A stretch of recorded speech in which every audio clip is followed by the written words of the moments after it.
السلام عليكم مشاهدين، اخباركم؟ لاباس عليكم بخير؟ كنتمنى هاد لا فيديو يتلقاكم وانتم على خير وبخير وفي احسن الاحوال ان شاء الله يا ربي. اليوم ان شاء الله غادي نحضر معكم واحد الطورطه ديال الموز والحامض اللي كتجي رائعه البنات.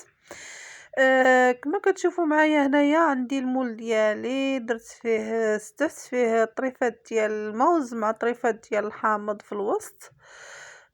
عندي هنايا كاس ديال الزيت، كاس ديال الزيت ما عامرش. عندي كاس ديال دانون تا هو ملسم تا هو ديال الحامض، نكهة الحامض. عندي كيس ديال السكر فاني، وكاس ديال سنيدة تا هو فحال الزيت ما عامرش. عندي جوج بيضات، وعندي جوج اكياس ديال خميرة الحلويات. بسم الله على بركة الله.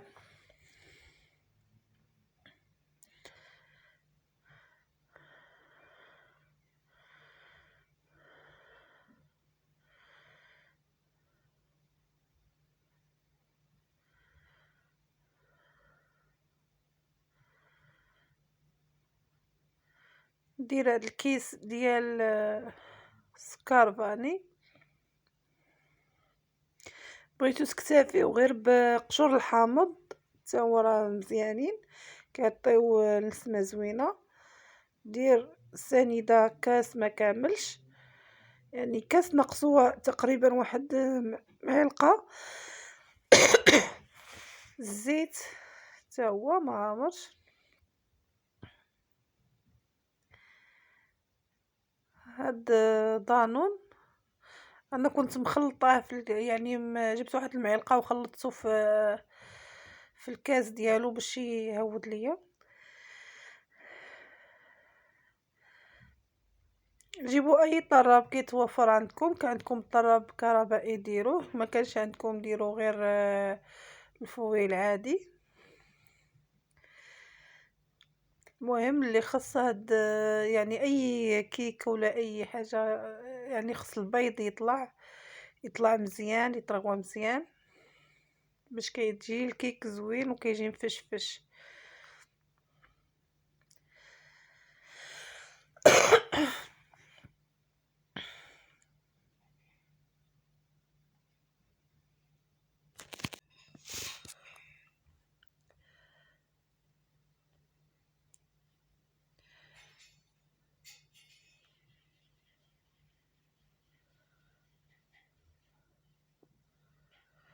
هنا البنات غنطلع هاد البيض ديالي مع الزيت مع السكر، ودرت واحد القبيصه د الملحه البنات، هذا نديرها دابا.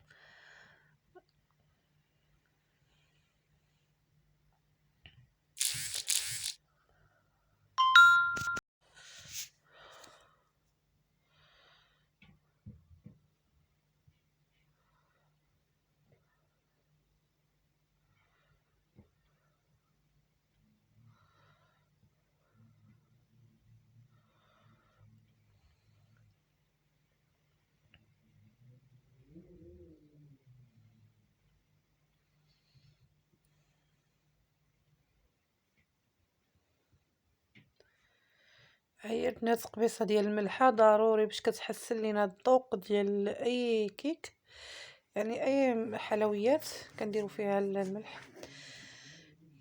دابا نجيب واحد الغربه للبنات، غنغربل هاد جوج اكياس ديال خميره الحلوى.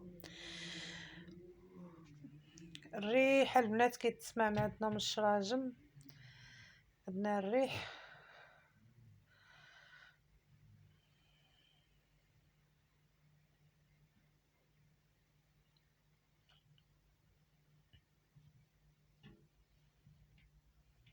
الحجم 7 غرام البنات، هي 14 غرام ديال الخميره.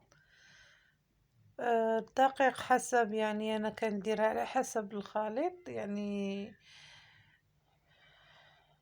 انت الدقيق على النوعيه، كل دقيق والنوعيه ديالو، واي وحده عارفه يعني الدقيق اللي كتستهلك هي.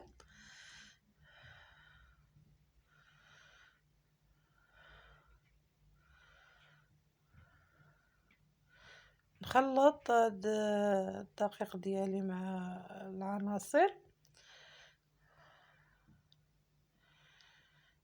صدقوني البنات هاد الطورطة كتجي رائعة رائعة رائعة رائعة بداك الحامض كيعطيها واحد النكهة، واحد المذاق اللي رائعة البنات، غير جربوها.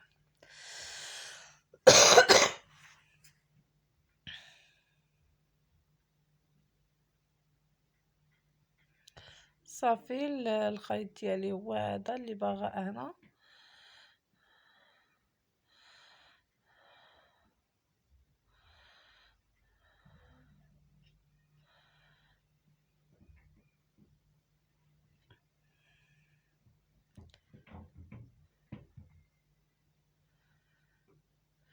غنجيب المول ديالي اللي مفرشة فيه قطع ديال الموز مع القطع ديال الحامض، كيعطي واحد المذاق اللي هو رائع. المهم داك القطع ديال الحامض انا كنزيد لهم سنيده باش ما تجيش الحموضه ديالهم طاغيه بزاف، كنزيد لهم سنيده وكنت مفرشه لهم سنيده من التحت باش كيجيو يعني مكراميليزيين يعني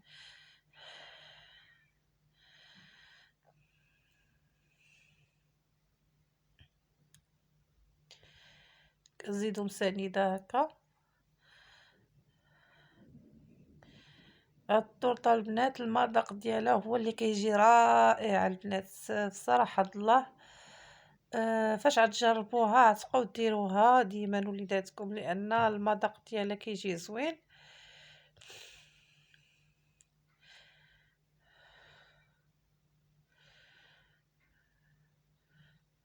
دابا البنات غادي نصب هذا الفران ديالي راه سخون من قبل، وغنطفي الفوق ديال الفران وغنقص من التحت وغنخليه حتى طلع على خاطر الكيك ديالي كيطلع على خاطرو تيطيب. ونتلاقاو البنات.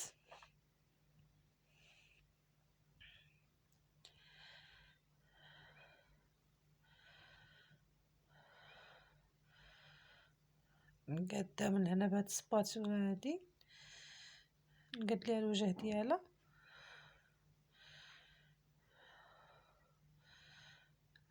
نوزعها على المول. يا ديال البنات غادي دابا نخشى في الفران كما قلت لكم. الفران كان عندي سخون من قبل وغادي نطفي لها الفوق ونخلي ليها غير التحت. البنات هذه هي الكيك ديالي ولا الطورطه من بعد ما خرجت من الفران. غادي نقلبها البنات غادي نقلبها في هاد الصينيه هذه اللي حطاها حداها، وغادي نرجعها تكراميزا من الفوق يعني تكرامي.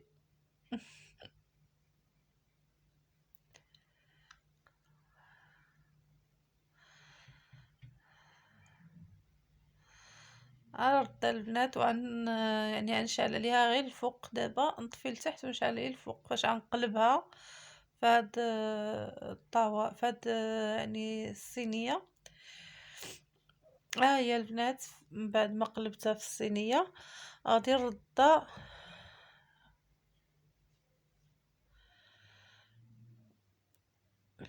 غير تحمر يعني تعطي لوين ذهبي وغنخرجها.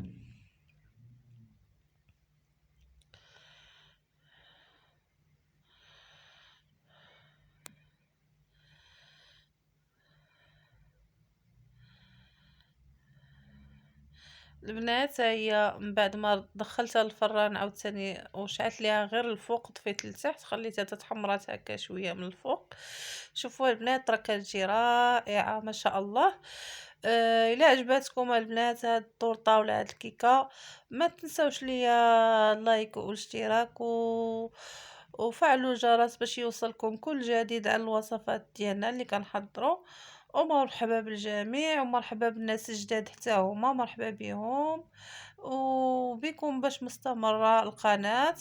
والناس القدام حتى هما راهم مالين الدار مرحبا والف مرحبا. والى اللقاء مع فيديو اخر ووصفة اخرى ان شاء الله.